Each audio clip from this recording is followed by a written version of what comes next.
안녕하세요. 저는 장애인식 개선교육 강사 심지선이라고 합니다. 방금 들으신 곡은 굉장히 친숙한 곡이죠. 발달장애를 가진 예술인 팀이고요. 장애인식 개선교육 파트너 강사로 활동하시는 선생님들이 멋진 합창을 들려주셨습니다. 들으신 소감이 어떠신가요? 노랫말과 같이 우리는 모두 장애인이든 비장애인이든 사랑받기 위해서 태어났고 그 존재 자체만으로도 한 사람 한 사람이 소중합니다. 오늘 저희들은 음악과 더불어서 장애에 대한 이해, 장애인 관련 법, 또 장애인 인권 침해에 대해서 알아보고 함께 잘 살아가기 위한 방법들과 우리들의 꿈을 나누고자 합니다. 자, 그럼 먼저 멋진 연주를 들려주실 우리 선생님 한 분 한 분의 소개를 들어볼까요? 안녕하세요.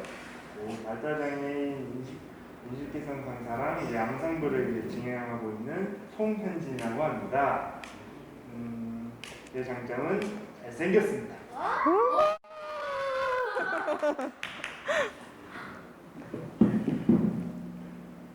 안녕하세요.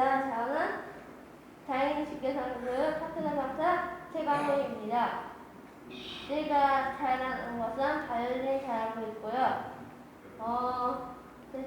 저의 장점은 잘 웃습니다. 감사합니다. 네. 안녕하세요. 장애인 인식 개선 교육 파트너 강사 유정원입니다.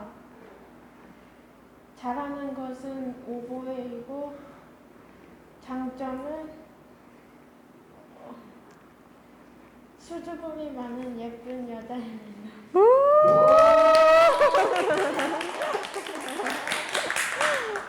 안녕하세요. 안지서입니다. 제 장점은 용감하고 씩씩합니다.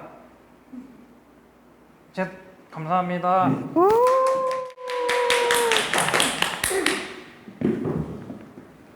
안녕하세요. 저는 현재 전주 선악교에 다니고 있고 장애인식 개선 발달장애 파트너 강사로 일하고 있는 차승현입니다.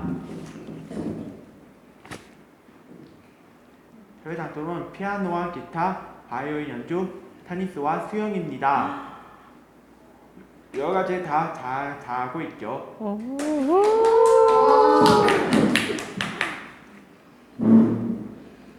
안녕하세요. 제 이름은 화민입니다.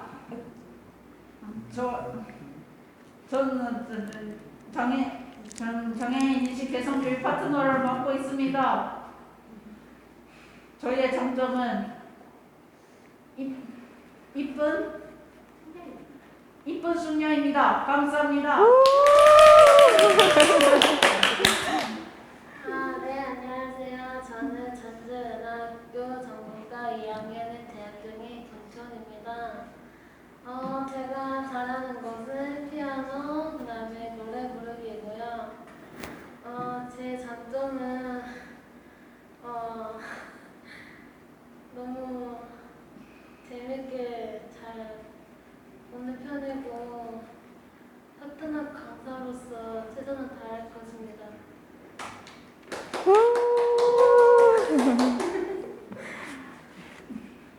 네, 제 소개도 해드릴게요. 제가 맡은 파트는 이렇게 PPT를 설명해 드리는 거하고요. 또 노래를 맡았어요. 그리고 저의 장점은 잘 웃는 것입니다. 이렇게 소개를 해드리고 나니까 한 사람 한 사람이 더 소중하게 느껴지는 것 같습니다.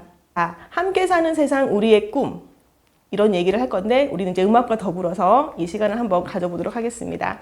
네, 오늘 여러분들과 함께 나눌 이야기는요, 장애의 정의, 또 장애인 차별금지법, 그리고 우리가 함께 만들어 가야 될 세상은 어떤 세상이고 우리는 그런 세상을 만들기 위해서 어떤 꿈을 갖고 있는지 그런 얘기를 한번 나눠보도록 하겠습니다. 자, 먼저 장애인이란 사전적인 의미는 이렇습니다. 신체적, 정신적 장애로 인해서 오랫동안 사회생활 또는 일상생활에 상당한 제약을 받는 사람을 장애인이라고 이렇게 규정을 하고 있어요. 그래서 우리나라에는 장애인을 이렇게 15가지 유형으로 구분을 해놨거든요. 그래서 크게는 신체적 장애, 정신적 장애로 이렇게 나눌 수가 있고요. 신체적 장애에는 또 외부 기능과 내부 기관 장애가 또 이렇게 분류가 되어 있습니다.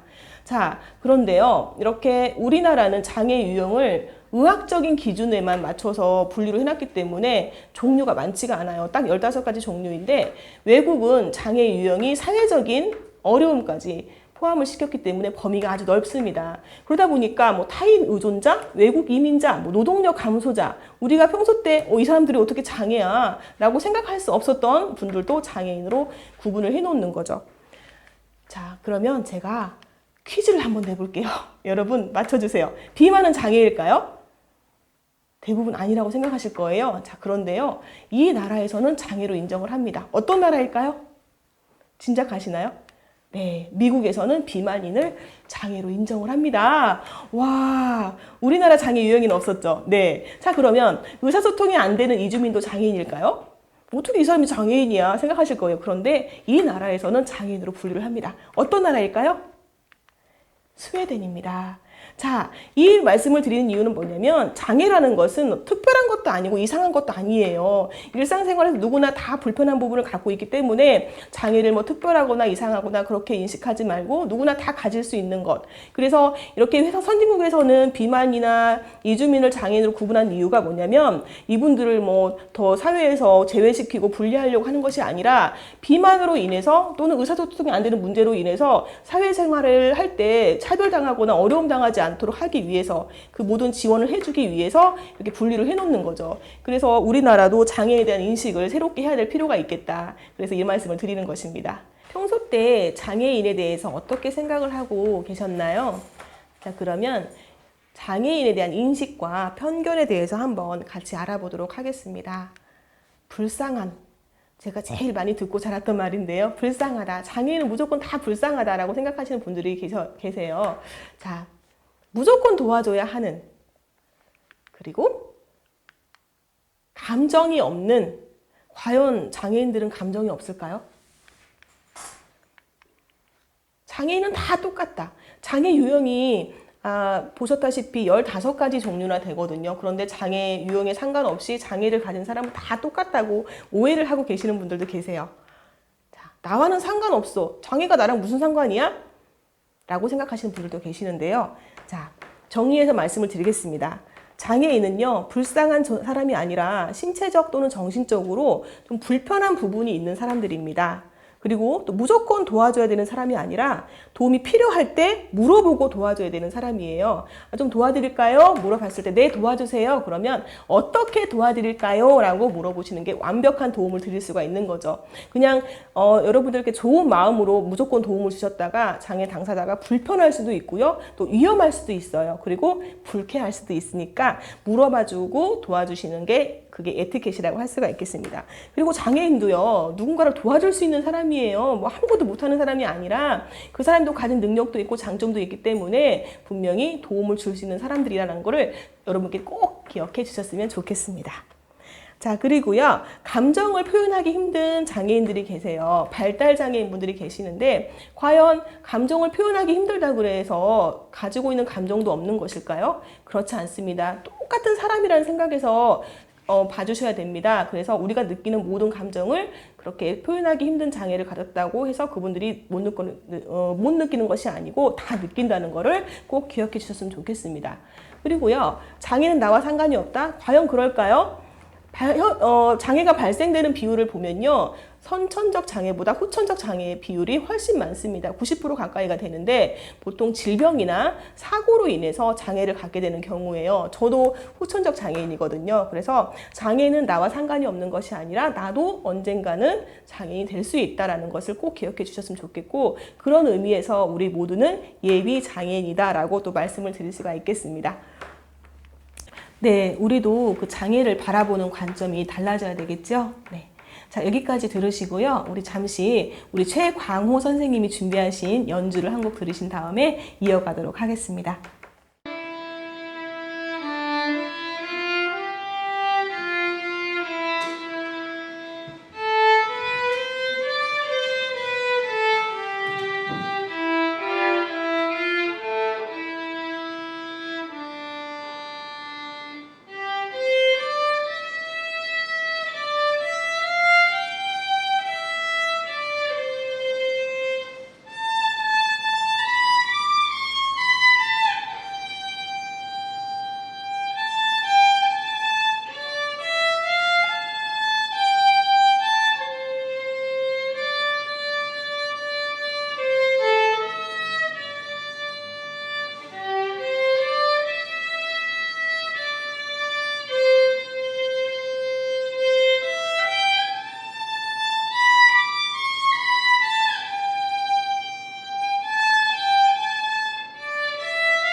자, 그러면 내 주변에 내 가족, 내 이웃이 장애를 가지고 살아가고 있는데 우리가 이렇게 장애인들과 올바른 관계를 맺기 위해서는 또 바른 호칭을 사용해야 되거든요. 자, 그러면 퀴즈 한번 내볼게요. 장애를 가진 사람을 과연 어떻게 불러야 바른 호칭일까요? 장애인, 장애우, 장애자. 정답이 무엇일까요? 네, 이미 많이 알고 계실 거예요. 장애인이 정답입니다. 그런데 어떤 분들이 이런 질문을 많이 하세요. 장애우라고 불러도 좋을 것 같은데 왜 이 말이 틀린 거죠? 네, 장애우는 버릇자니까 좋은 장애 친구라고 부르면 되게 좋을 것 같다라는 그런 느낌으로 말씀을 하시는데 버릇자 물론 좋은 의미인데요. 우리 주변에 그 장애인들이 연령이 다 똑같지는 않잖아요. 네, 연령이 좀 높으신 분들도 계시고 그런데 뭐 나이가 많으신 분한테 장애우 누구시 이렇게 하는 거는 맞지가 않고요. 또 그리고 제가 저 스스로를 장애우라고 또 지칭할 수가 없는 거고요.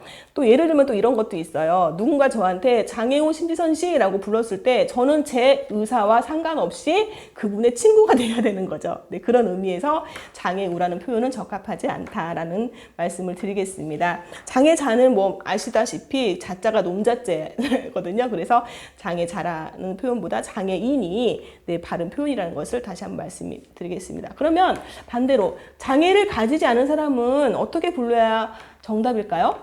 알고 계시나요? 비장애인, 일반인, 정상인. 네, 맞습니다. 비장애인이 정답이죠. 일반인, 정상인은 그럼 왜 틀린 말일까요? 혹시 알고 계신가요? 네, 만약에 일반인이 맞는 말이면요. 저희 장애인들은 특수한 사람이 되는 거예요. 장애인들이 특수한 사람은 아닌 거거든요. 외계에서 온 것도 아니고. 네. 그리고 정상인이 정답이다 그러면 장애를 가진 사람은 비정상인이 되는 거잖아요. 네. 장애를 가진 사람이 비정상인가요? 그렇지 않죠. 그래서 정상인도 틀린 말이다. 그래서 장애를 가지지 않은 사람을 어떻게 불러야 되느냐? 비장애인으로 불러야 맞는 표현이다라는 것을 말씀을 드리겠습니다. 자, 그러면 이제 우리나라 15가지 장애 유형 중에 제가 그 설명을 다 드릴 수가 없어요. 시간 관계상. 그래서 오늘은 지체장애, 시각장애, 청각장애, 발달장애에 대해서 간단하게 설명을 드릴게요. 그리고 에티켓도 같이 설명을 드릴게요. 지체장애는 뭐 주변에서 많이 보셨을 거예요. 외형상 다 표가 나잖아요. 저처럼 저도 지체장애인이거든요. 그래서 몸통과 팔다리에 불편을 겪는 장애인을 말하는데 보통 크게 뭐 4가지로 또 나눌 수가 있습니다. 그리고 지체장애인들은 몸의 일부죠. 이런 보장구들을 많이 사용하고 있습니다. 그리고 비율을 보시면 장애 유형 중에 가장 많다고 할 수가 있겠습니다. 그래서 이렇게 지체장애인 분들과 생활을 할 때 우리가 고려해야 되는 것들이 있어요. 이런 것들을 에티켓이라고 할 수가 있는데 예를 들면 같이 뭐 밥을 먹으러 가거나 여러 가지 같이 활동을 해야 될 때가 있을 때 휠체어를 타거나 목발을 짚거나 이런 분들이 옆에 있으면 우리가 어떤 것들을 고려를 해야 될까 이런 거를 한번 알아볼 텐데 가장 중요한 거는 접근성에 있어서 우리 지체장애인들은 굉장히 어려움을 많이 겪고 있거든요. 예를 들면 저는 이 전동 휠체어를 타는데 이걸 타고 잘 지나가다가 앞에 턱이 있으면 제가 갈 수 있을까요? 없을까요? 거기서 탁 막혀버리는 거예요. 그때 저는 장애를 느껴요. 하지만 턱이 없는 대신 경사로가 잘 되어 있거나 엘리베이터가 있으면 장애를 못 느끼거든요. 네, 그래서 이렇게 지체장애인분들과 같이 생활을 할 때는 접근성을 가장 먼저 고려를 해줘야 된다라는 걸 말씀을 드리고요. 또 보조기구를 많이 사용하시죠. 뭐 휠체어, 목발 뭐 이런 것들 사용하는데 보조기구를 장애인들의 그 몸하고 똑같이 생각을 해주셔야 맞는데요. 이거 분리를 해서 자꾸 말씀을 하실 때는 저희가 되게 난감할 때가 많아요. 예를 들면 휠체어에 이제 앉아 계신 분이 잠시 의자에 앉는 경우도 있거든요. 그러면 그 휠체어는 그분이 몸하고 똑같기 때문에 이 휠체어를 잠깐 멀리 갖다 놓는다거나 마음대로 막 만지고 막 이렇게 한다거나 이러면 안 되거든요. 그래서 멀리 잠깐 갖다 놔야 될 때는 꼭 허락을 받고 양해를 구하고 이렇게 해주셔야지. 왜냐하면 이분들은 언제 어느 때 이게 필요할지 모르는데 이거 갑자기 허락도 없이 먼 데 갖다 놓거나 그러면 움직일 수가 없는 거거든요. 그래서 이런 보장구는 신체 일부와 똑같다는 거를 꼭 기억을 해주셨으면 좋겠습니다. 그리고 본인의 의사를 확인하세요. 이거는 어느 장애 유형이나 다 해당되는 말이겠죠. 그래서 도움이 필요한지 물어보고 도와주셨으면 좋겠습니다. 자, 이제는 어떤 장애가 나올까요? 시각장애. 혹시 주변에서 많이 보셨나요? 이런 뭐 백내장, 녹내장, 뭐 이물질들의 침입 등으로 인해서 시각 손상에 이제 시각 손상 장애를 입게 되는 건데 이제 보조기구를 활용해서 다양한 또 업무 수행이 가능한 장애입니다. 시각 장애 하면 뭐 또 전맹, 전맹이라는 것은 뭐냐면 전혀 앞을 볼 수 없는 분으로 많이 오해를 하시는데 그렇지 않고요. 전맹인 분들은 소수고요. 대부분 뭐 저시력이나 약시나 그래서 뭐 빛을 감지하거나 뭐 약간 윤곽을 감지할 수 있는 그런 저시력 장애인분이 더 많다는 거 꼭 기억을 해주셨으면 좋겠습니다. 자, 그래서 이분들과 또 생활을 할 때 우리가 어떻게 또 고려를 해야 되는지 그런 에티켓을 말씀을 드리자면 한번 그 입장이 되어 보세요. 내가 보이지가 않아요. 보이지 않는 상태에서 누군가에게 어떤 설명을 요청했을 때 그 설명은 굉장히 구체적이어야 되겠죠. 대충 설명하면 우리는 보이니까 대충 설명해도 알 수가 있지만 보이지 않는 분들은 가늠할 수가 없습니다. 그래서 뭐 예를 들어서 어디 길을 물어봤을 때도 예를 들면 뭐 무슨 병원이 어디냐고 물어봤을 때 왼쪽으로 가셔서요, 저만큼 가셔서요, 뭐 돌아가세요 이렇게 설명하시면 될까요? 안 되겠죠. 네, 오른쪽으로 10발자국, 예를 들면 왼쪽으로 뭐 10m, 뭐 이런 식으로 구체적으로 설명을 해주시는 게 중요하다는 말씀을 드리겠습니다. 자, 그리고요, 이제는 청각장애. 혹시 주변에 청각장애를 가지신 분을 보셨나요? 이분들은 거의 그 외관상 이분들이 대화를 하지 않을 때 말고는 우리가 잘 구분할 수가 없어요. 그런데 이분들은 이제 수어로 보통 대화를 많이 하시잖아요. 이제 그 소리를 뇌에 전달하는 경로에 문제가 생겨서 이제 전혀 듣지 못하거나 조금 어떤 보조기구를 사용하거나 이런 분들이 계시거든요. 근데 다양한 의사소통 방법이 있습니다. 수어나 또 보청기를 사용하시거나 또 필담을 사용하시거나 또 구화라고 하죠. 입모양을 보고 대화를 또 하실 수가 있어요. 그래서 청각장애를 대할 때는 이분들은 어떤 의사소통을 가지고 대화를 하시는지 먼저 알고 대하는 게 더 소통에 문제가 없겠죠. 자, 에티켓을 한번 볼까요? 네, 대화를 할 때는 일단은 표정이나 몸짓이 되게 커야 돼요. 그분들 일단 보는 게 더 중요하거든요. 들리지가 않으니까. 그래서 되게 감정 표현이나 이런 것들을 되게 구체적으로 될 수 있으면 크게 해주시고요. 예를 들면 또 그 회사에서 만약에 같이 근무를 한다라고 가정을 했을 때 그 회사 생활을 할 때 우리는 보통 들리니까 무슨 광고나 어떤 뭐 안내방송 나올 때 다 듣잖아요. 근데 이분들은 들리지가 않으니까 이분들이 같이 만약에 회사 생활을 할 때 불편하지 않으려면 어떤 게 필요할까요? 네, 전광판, 광고판 이런 것들이 꼭 배치가 돼야 되겠죠. 그래서 말로 하는 모든 것들이 문자로 다 보여서 그분들이 알아들을 수 있는 그러한 것들을 또 고려를 해야 되겠죠. 네, 그리고 어쨌든 듣는 데 있어서는 불편하시지만 보는 데 있어서는 문제가 없으시기 때문에 그런 쪽으로 고려를 해야 된다라는 말씀을 드릴게요. 자, 그러면 이제 지적장애.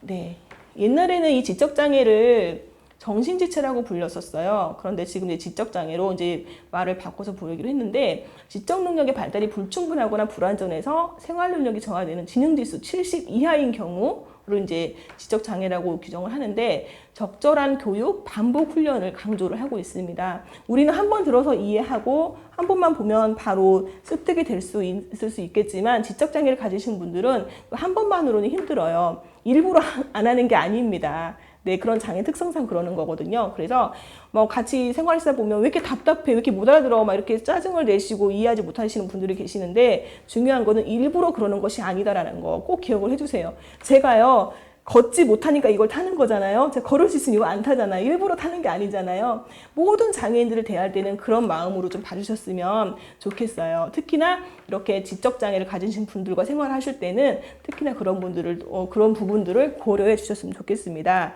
자, 그래서 에티켓이라고 하면 이런 부분이 있습니다. 지적장애인 분들은 좀 볼 때 뭐 되게 애기같이 행동할 수도 있고요. 언어 표현이 조금 더디다 보니까 대부분 이분들을 인격적으로 존중하지 않아요. 그래서 지적장애를 가진 분들한테 무조건 반말을 하시는 분들이 굉장히 많아요. 이건 절대로 그렇게 해서는 안 되겠죠. 그 연령대에 맞게 존칭을 사용해 주시고요. 또 의사 존중을 해주셨으면 꼭 좋겠습니다. 그리고 반복이 중요합니다. 네, 한 번으로는 알아듣기 힘들고 습득하기 힘드시기 때문에 반복해서 또 쉬운 말로 표현을 해주셔야 된다는 거 부탁을 드리겠습니다. 그리고 만약에 이제 같이 직장 생활을 한다, 뭐 일상 생활에 있어서도 어떤 걸 알려주실 때는요, 한 번에 한 가지씩만 알려주셔야 돼요. 우리는 여러 가지로 기억을 할 수가 있는 뭐 그런 경우도 있겠지만 지적장애를 가지신 분들은 한 번에 한 가지씩만 이렇게 자세하게 또 쉬운 표현으로 천천히 해주셔야 된다는 거 네, 말씀을 드리겠습니다. 그리고 이제 자폐성 장애 굉장히 이제 많이 어려워하시는 장애예요. 이제 발달 장애에 포함되는 건데요. 그 사회적 상호작용과 의사소통의 어려움을 겪는 장애라고 할 수가 있는데 좀 특징적인 거라면 눈 마주치기를 힘들어하세요. 그리고 또 동일한 상태를 유지하려는 어떤 특성을 보이시는데 세 가지로 다시 정리를 하자면 상호작용, 결함, 또 한 가지에 또 집착하는 거, 그리고 특정 행동을 또 반복하는 이런 부분들이 있습니다. 이분들과 생활을 하실 때는 또 충분한 설명, 네, 충분한 설명이 필요하고 또 미리 연습, 예행 연습 같은 게 필요한데요. 그 에티켓을 잠깐 보시면 어떤 낯선 장소나 낯선 사람, 예측치 못한 상황에 딱 맞닥뜨렸을 때 우리들은 그냥 약간 낯설다 뭐 이런 정도로만 감정을 느낄 수가 있겠지만 이렇게 자폐성 장애를 가지신 분들은 굉장히 또 두려움을 느끼시고 굉장히 불안해하세요. 그래서 이런 상황이 되었을 때는 굉장히 자세하게 충분하게 설명을 해주시고요. 또 미리 또 연습을 하실 수 있도록 배려를 해주셨으면 좋겠어요. 그리고 일상생활을 또 할 때도 도움이 필요한데 뭐 동계산이나 대중교통을 이용할 때도 같이 동행하시면서 자세하게 설명해 주시고 충분하게 설명해 주시면서 이분들이 불안해하지 않도록 못하는 건 아니에요. 충분히 하실 수가 있는데 그런 감정적인 부분에서 이분들이 그런 문제가 해결되면 훨씬 더 잘 하실 수가 있다는 거 말씀을 드리겠습니다. 네, 지금까지 4가지 장애 유형과 에티켓에 대해서 설명을 드렸는데요. 원래는 15가지 장애 유형과 에티켓에 대해서 설명을 꼭 드려야 됩니다. 그런데 오늘 시간 관계상 4가지밖에 못 드렸는데 다음 영상에서는 이 15가지 유형의 그 자세한 설명과 에티켓을 설명드릴 수 있는 영상도 준비해 보도록 하겠습니다. 네, 다음으로는요, 그 장애인과 관련된 법에 대해서 말씀을 드리겠는데요. 장애인 차별금지법이라는 것이 있습니다. 네, 모든 생활 영역에서 장애인의 참여와 평등권을 보장하는 법인데요. 이 법은 모든 생활 영역에서 말씀하신다시피 여러분들께서 일상생활에 누리는 모든 것들을 장애인들도 차별 없이 누리게 하고 사회적으로 참여하는 데 있어서 불편함을 겪지 않고 부당함을 겪지 않도록 하기 위해서 만들어진 법이거든요. 이런 법이 하나 있고요. 그 다음에 장애인, 노인, 임산부 등의 편의 증진 보장에 관한 법률이 있습니다. 이 편의시설에 관한 문제는 굉장히 저희 장애인들의 삶과 밀접한데요. 이런 법이 보장이 되어 있습니다. 이렇게 편의시설 같은 경우는 위생시설, 안내시설, 매개시설, 내부시설, 기타시설, 이게 조금 어려운 용어이긴 하죠. 그런데 그냥 여러분들께서 일상생활에서 늘 접하는 그런 모든 시설에 대한 것들이에요. 그래서 오늘 그 편의시설에 관한 그 법을 조금 더 중점적으로 말씀을 드릴 건데 이런 물리적인 환경, 이런 편의시설로 인해서 겪는 어려움들이 많기 때문입니다. 자, 그럼 제가 상징적으로 몇 가지 사진을 준비를 해갖고 왔거든요. 함께 보시겠습니다. 혹시 여러분들께서 사시는 생활 주변에 이런 건물들을 보신 적 있으신가요? 경사로가 있는데 예를 들면 저렇게 그 계단 앞에 경사로를 설치해놔서 저희들이 전혀 사용할 수 없는 그런 계단 경사로. 네, 그리고 저기 위에 보시면 까만색 화면은요, 영화관이에요, 영화관. 네, 영화관에 분명히 장애인 좌석을 만들어놨죠. 네, 장애인 표시 보이시나요? 네, 그런데 과연 저희같이 휠체어 타는 사람이 저기에 가서 편하게 앉아서 영화를 볼 수 있을까요? 네, 이건 상징적인 사례인데요. 여러분들께서 이렇게 관심을 가지고 이런 장애에 대한 관심성을 가지고 일상생활에서 이런 걸 찾다 보시면 굉장히 많으세요. 우리 전주에도 되게 많고요. 제가 살고 있는 군산에도 많고요. 전국 방방 곳곳에 이렇게 정말 문제가 되는 편의시설들이 많이 있습니다. 그래서 이런 걸 대할 때마다 저희들은 정말 에베레스트 산보다 더 높은 그런 어떤 장벽을 느낍니다. 그래서 이런 것들을 보셨을 때 그냥 지나치지 마시고 민원도 넣어주시고 또 요즘에 생활 불편 앱에 이렇게 사진 찍어서 올려주시면 바로 또 국민신문고로 넘어가서 처리가 되거든요. 관심을 가져주셨으면 정말 좋겠습니다. 네, 이런 사례 또 보여드릴게요. 여기는요, 어떤 문제점을 제가 말씀드리려고 할까요? 바닥을 보니까 어떠세요? 이건 어떤 장애인과 관련된 걸까요? 네. 시각장애인 분들을 위한 점자 블록인데 이렇게 깨져 있어요. 이렇게 파손된 게 굉장히 많거든요. 자, 시각장애인 분들은 인지팡이를 이용해서 이렇게 점자 블록을 이용하고 그래서 길을 혼자 잘 찾아다니시는데 그런 편의시설들이 이렇게 파손되어 있고 또 어떤 거리에는 보면 아예 설치도 안 돼 있고요. 근데 법적으로 분명히 하라고 되어 있는데도 불구하고 그렇지 않은 곳이 굉장히 많습니다. 이런 부분들도 지나가시면서 점자 블록이 있네 이렇게만 생각하지 마시고 여기 깨져 있네 가다가 왜 이게 중간에 끊겨 있지 이렇게 한 번씩 관심을 가져주셨으면 정말 좋겠어요. 자, 여기는 어딘가요? 이거는 분명히 장애인 전용 화장실입니다. 그런데 그 화장실로서의 기능을 못하고 있죠. 그런 역할을 못하고 있죠. 청소 도구함으로 바뀌어 있는 사례입니다. 이런 사례는 너무나 많아요. 그래서 어떤 장애인분들은 우리나라에 이런 돌아다니다가 이런 화장실을 만날까봐 겁이 나서 아예 기저귀를 차고 다니신 분도 계세요. 네, 화장실이 있어도 사용하지 못하는 현실. 너무 기가 막힌 거잖아요. 저도 그런 피해자이기도 하고 이건 제가 직접 피해를 당한 사진이에요. 제가 직접 찍은 건데 저는 여기서 볼일을 보지 못했습니다. 네, 누가 그 당시에 옆에 계신 도와드릴 분이 아무도 안 계셔가지고 저는 그날 이제 옷에다 실수를 하고 말았는데 이게 저만 겪는 어려움이 아니고 이렇게 화장실이 이렇게 되어 있을 때는 많은 장애인분들이 그런 피해를 당할 수 있다는 거 꼭 기억을 해주셨으면 정말 좋겠습니다. 자, 여기는 어떤 문제점을 제가 말씀을 드리려고 할까요? 높이에 대한 문제겠죠. 화장실 앞에 있는 버튼이에요. 자, 자동문 버튼은 0.95cm 정도로 누를 수가 있는 높이인데 불을 켤 수 있는 그 스위치는요, 높이가 1m가 넘죠. 이럴 경우에는 누를 수 없는 분들이 굉장히 많이 계세요. 저 같은 경우는 손이 높이 안 올라가는데 손을 올릴 수 없는 분들이 되게 많거든요. 그래서 이 편의시설에 이런 높이에 대한 규정이 강제적으로 되어 있지 않아서 임의적으로 몇 센치부터 몇 센치까지 할 수 있다라고만 정해져 있기 때문에 그 건축을 담당하시는 그런 분들이 어떤 특별한 마인드가 없는 이상은 이렇게 그냥 마구잡이로 아무렇게나 네, 높이를 설정해 놓기 때문에 저희들이 이용할 수가 없는 경우가 정말 많습니다. 심지어는 불을 못 켜고 깜깜한 화장실을 볼 때도 있어요. 그래서 이런 높이에 대한 감수성도 우리가 가지고 있어야 된다는 거 말씀을 드리고요. 자, 누수로 인하여 착석을 금지합니다. 촉수 엄금. 이 두 가지 문구가 어떻게 느껴지시나요? 어려우신가요? 그냥 뭐 편안하게 이해가 되시나요? 그렇지 않다고 저는 생각합니다. 저도 굉장히 어려웠거든요. 특히나 촉수 언금 이런 말 같은 경우는 전 촉수가 무슨 어떤 더듬이를 얘기하는 줄 알았어요, 처음에. 자, 제가 이 문구를 말씀을 드린 이유는 어떤 장애 유형과 더 밀접하기 때문에 말씀을 드리냐. 혹시 짐작하셨나요? 네, 발달 장애를 가지신 분들한테는 이렇게 어려운 말 굉장히 이해가 하기가 힘듭니다. 네. 그래서 이런 말들을 우리가 일상생활에서 바꿔나가야 된다. 누수로 인하여 착석을 금지합니다. 촉수원금. 이거 쉬운 말로 바꿀 수 있을까요? 없을까요? 충분히 바꿀 수 있겠죠. 어떻게 바꾸면 좋을까요? 네, 누수로 인하여 착석을 금지합니다. 쉬운 말로 비가 오니까 물이 새니까 앉지 마세요. 비가 아니라 물이 새니까 앉지 마세요. 이렇게 쉽게 해주면 되는 거고 촉수원금. 이거는 말 그대로 만지지 마세요.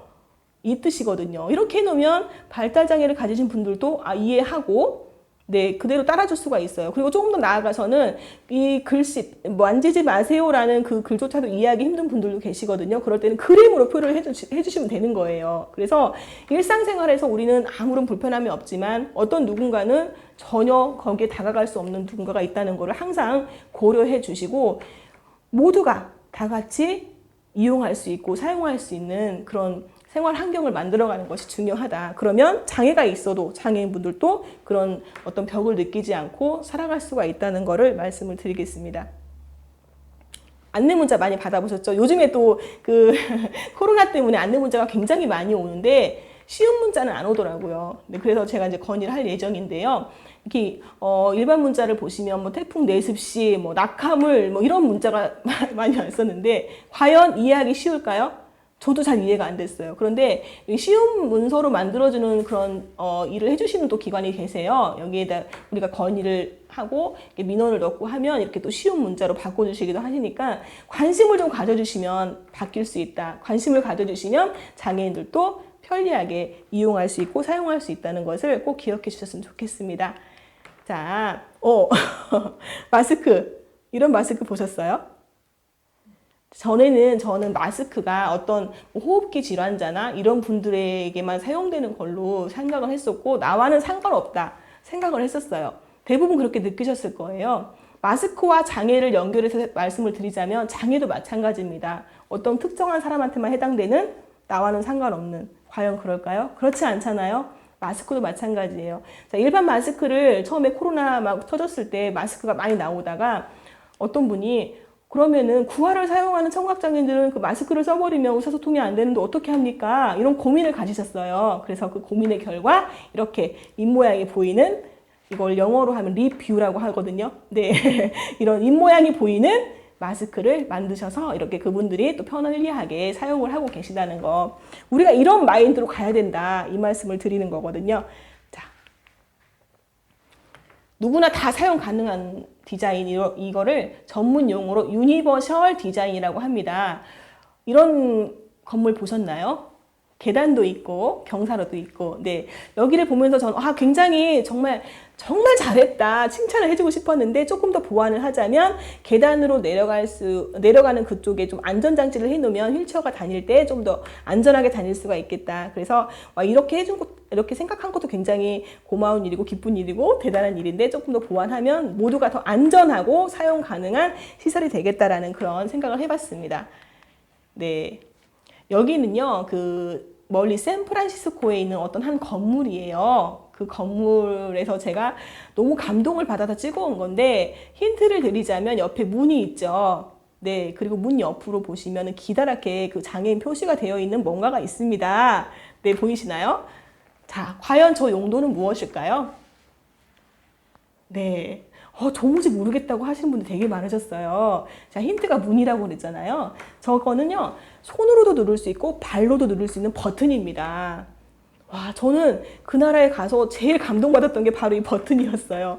왜냐하면 우리나라에 살면서 항상 버튼을 못 눌러가지고 너무나 불편했던 점이 많았고, 항상 누군가의 도움이 필요했고, 누군가 도와주지 않으면 문 앞에서 그냥 가만히 있어야 되는, 사용하지 못하고 그냥 있어야 되는 그런 경우가 너무나 많았기 때문에 정말 힘들었거든요. 그런데 저 나라에 가서는 누구 도움 받지 않고 마음대로 문을 여닫으면서 활동할 수가 있었거든요. 자, 이런 발상을 어떻게 하게 되었을까요? 누구나 다 사용 가능해야 되니까. 장애인들 중에 그 손만 사용하는 장애인만 있는 게 아니에요. 또 발만 사용하는 장애인도 있어요. 손을 전혀 사용하지 못하고 발만 사용하는 장애인분들은 발로 모든 걸 다 하세요. 운전도 하시고, 네, 다 하시는데, 그분들이 이런 장치를 설치를 해 놓으시면 얼마나 편리하게 불편함 없이 사용할 수가 있겠어요. 그래서 이런 사례를 제가 보여드리는 겁니다. 자, 네, 이렇게 일상생활에서 장애인들이 겪는 불편한 부분들, 편의시설로 인해서 당하는 피해 사례들을 보시면서 어떤 생각이 드셨나요? 이게 과연 인권 침해라는 생각이 드셨나요? 네, 그럼 잠시 여기에서 우리 연주를 한 곡 듣고 다시 이어가도록 하겠습니다.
일상생활에서 비장애인들이 당연하게 누리고 사는 것들을 장애인들은 늘 투쟁해야 되고 싸워야 되고 힘겹게 요구해야만 가능해지는 것들이 아직도 너무나 많습니다. 그런 부분에 있어서 이 방송을 들으시는 여러분들이 일상생활에서 내가 누리는 것들을 장애인들도 똑같이 누릴 수 있어야 된다는 그런 문제의식을 갖고 마음을 함께 모아주셨으면 정말 좋겠습니다. 여러분, 꿈이 있으신가요? 저희들도 꿈이 있습니다. 우리 연주자 선생님들 각자의 꿈을 한번 들어볼까요? 저의 꿈은 성우입니다. 어렸을 때부터 애니메이션이나 좋아하는 영화에 더빙하신 성우들의 모습이 너무 인상 깊어서 성우가 되고 싶습니다. 그리고 지금 하고 있는 장애인식 개선 파트너 강사로도 오랫동안 열심히 할 것입니다. 제 꿈은 피아니스트, 인권 강사, 교사인데요. 피아니스트가 되면 멋진 공연을 보여주고 싶고 관객들에게 멋진 감동을 선사해주고 싶습니다. 두 번째는 인권 강사인데요. 인권 강사가 되면 사회에 나가서 장애인들에게 인권에 대해서 알려주고 싶습니다. 저희의 꿈은 유명한 첼리스트가 되어 음악으로 세상과 소통하는 것입니다. 저의 꿈은 오보에 선생님이 되는 게 꿈이고, 그리고 인권 강사가 되는 게 꿈입니다. 그리고 나중에 꼭 KBS 관현악단에 들어가는 것이 저의 꿈입니다. 꿈은 사람들의 마음을 위로해주고 즐거움을 나눠줄 수 있는 음악가가 되고 싶습니다. 그래서 제가 지금 대학에서 열심히 바이올을 배우고 꿈을 이루기 노력하고 있습니다. 저의 꿈은 버스기사입니다. 버스기사가 되어서 비장애인들하고 장애인들하고 서로 모아서 여행 다니면서 좋은 추억을 만들고 싶습니다. 네, 감사합니다. 저의 꿈은요, 장애인식 개선 교육을 하지 않아도 우리들이 어떤 모습, 어떤 방식으로 살아가던 간에 서로를 소중하게 여기고 또 다름을 서로 존중하고 또 이해하면서 차별 없이 어울리는 세상을 만들어가는 것이 저의 꿈입니다. 그래서 궁극적으로는 이런 교육이 없어졌으면 좋겠어요. 네. 그래서 그런 세상을 만들어 가는데 열심히 할 거고요. 우리 파트너 강사님들도 같이 해주실 거예요. 자, 그러면 여러분들과 저희들의 소중한 꿈이 이루어지기를 간절히 소망하면서 거위의 꿈을 함께 부르고 마치겠습니다. 오늘 이 영상 제작을 담당해 주신 분들과 또 저희 기관 최 대표님, 그리고 발달장애 예술인 강사라는 어엿한 직업을 가질 수 있도록 지지해 주신 부모님들과 또 오늘 이렇게 훌륭한 연주를 해 주신 선생님들께 진심으로 감사를 드립니다. 그리고 영상을 보시면서 따뜻한 관심과 응원을 보내주신 한 분 한 분께도 진심으로 감사드립니다. 마치겠습니다. 감사합니다.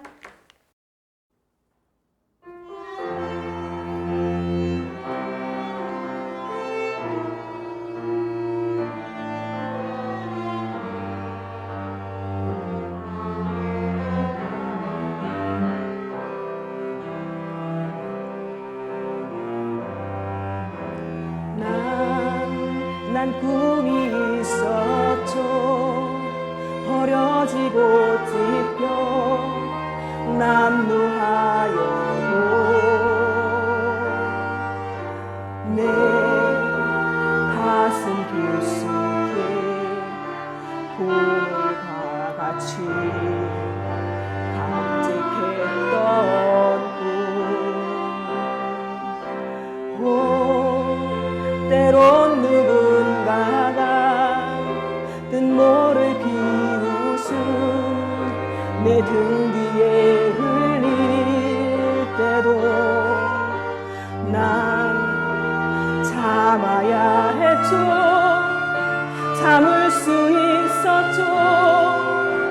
그날을 위해 늘 걱정하듯